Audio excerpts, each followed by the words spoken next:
Hey everyone, welcome back to Social Media, the YouTube channel where we talk horror and nothing but horror. How is everybody today? And I hope everybody's doing well.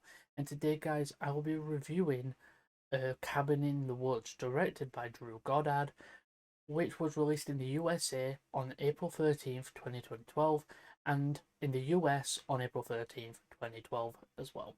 So without further ado, let's get into a review and see what I think about Cabin in the Woods. When the movie opens, we meet our first two characters who seem to work in a big office complex. Hadley, played by Bradley Whitford, and Citizen, played by Richard Jenkins. After the title card, we end up near a town or a part of a city where the camera pans up to a window of a house. This is where we meet our next character, Dana, played by Kristen Connolly. Along with her, we meet Jules, played by Anna Hutchinson. Then we meet Anna's boyfriend, Kurt, played by MCU's Thor himself, Chris Hemsworth. This is also where we meet Holden, played by Jesse Williams.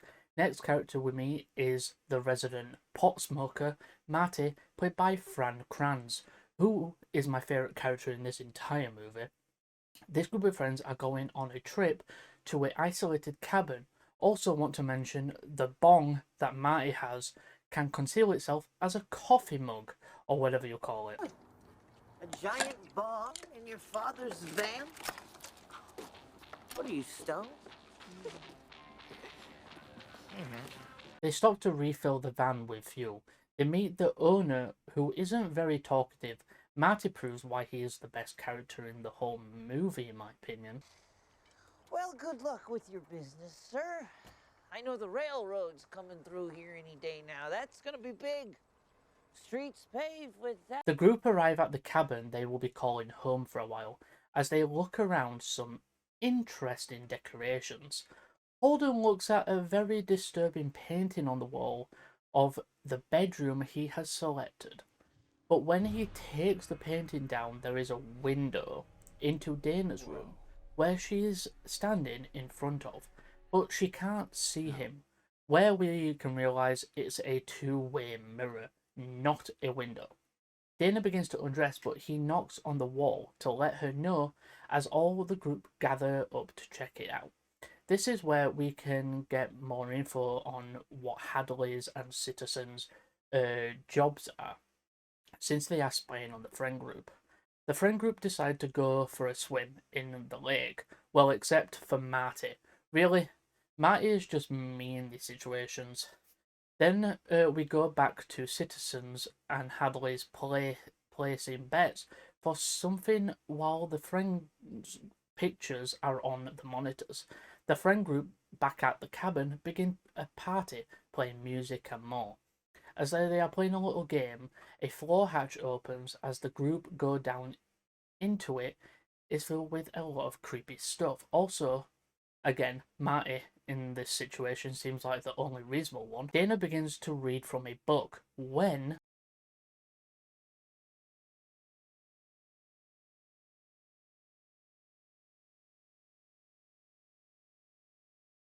great, they have awoken the fucking dead. Well done, guys. Then back with the office workers, they find out who the winner of the bet is. It's all coming together now. These workers are the people who sacrifice people to something, and they place bets to make themselves feel better about their jobs. Kurt and Jules go out in the woodland area to have some alone time. Premise of this movie is interesting, as it kind of does suggest that anything horror monster or killer related is these guys in the offices doing it.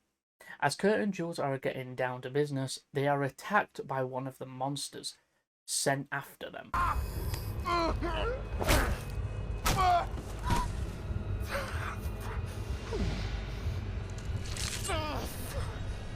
As Kurt is held by one of the undead family members, Jules is held and killed by the others. Hadley gets up from his seat, walking over to a wall. As he opens a slide-up door, he pulls a lever that sends a signal down somewhere, where blood fills some sort of ritual table. As Dana and Holden are getting to know each other, Marty goes outside, when Fucking run! Dead bitch! they go back inside. Dana opens the door as one of the undead family is standing there. Well, Dana didn't want to leave without Jules, so here's Jules.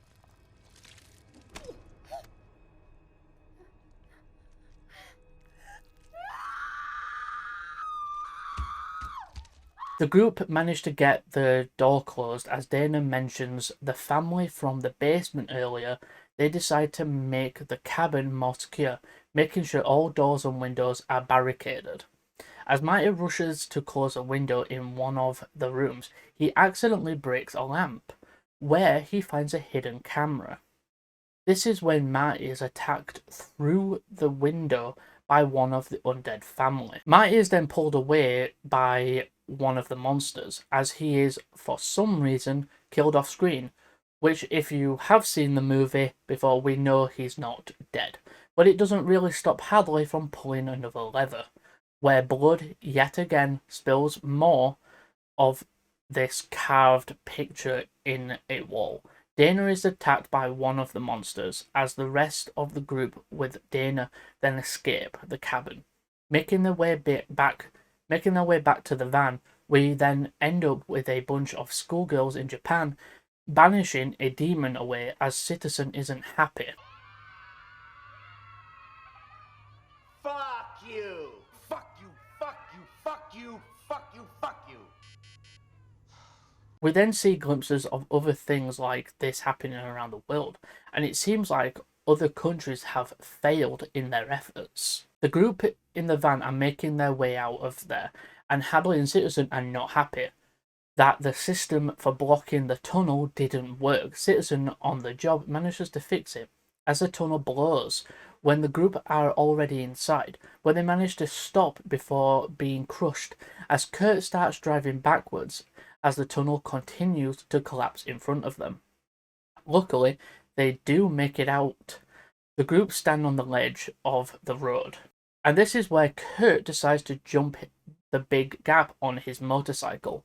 After what is an emotional moment for them, well,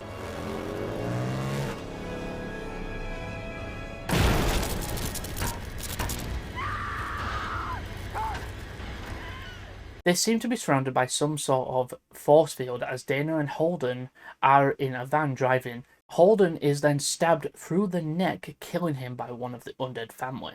That causes them to go into the lake for, as we know, Dana is the last one alive at this point. Dana gets out of the lake onto a deck where the undead family member attacks her as Hadley and Citizen and the other people who work there are celebrating a successful sacrifice.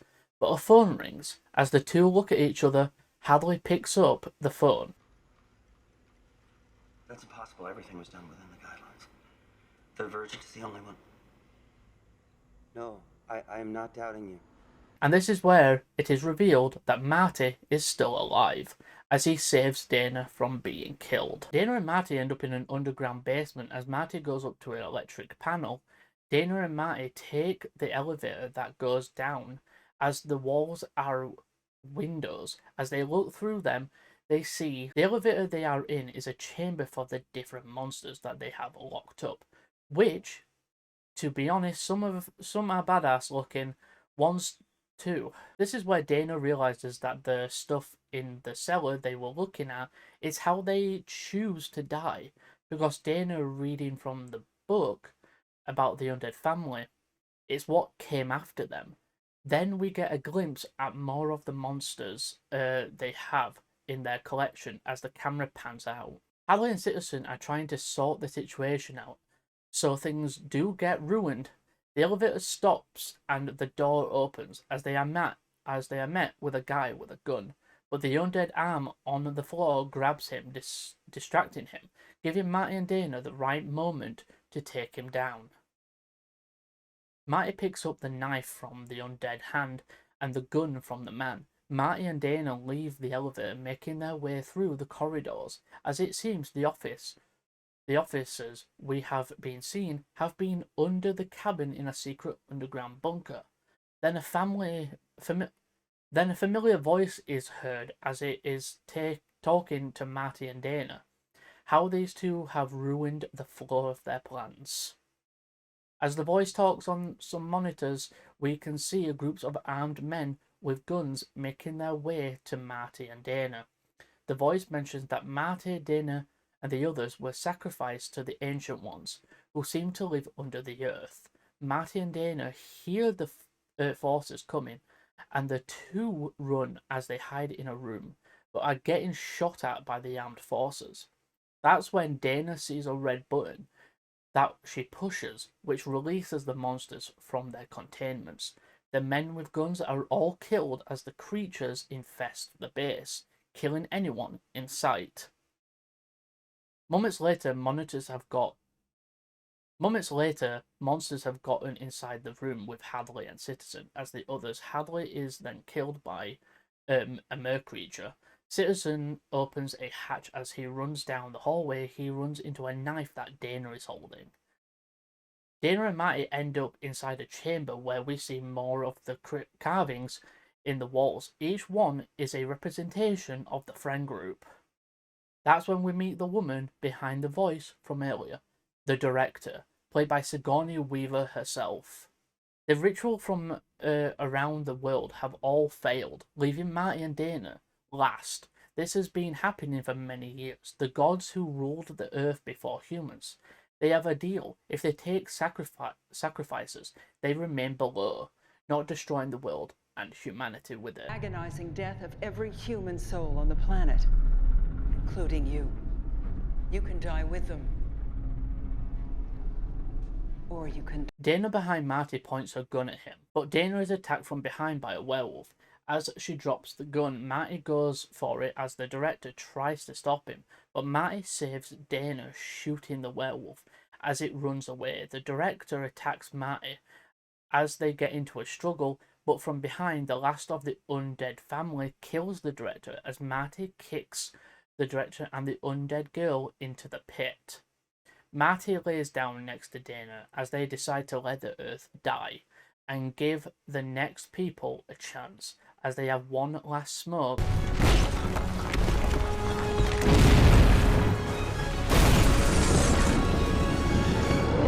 And with that, the movie comes to an end. Overall, this movie is one of the best horror movies to come out in recent years.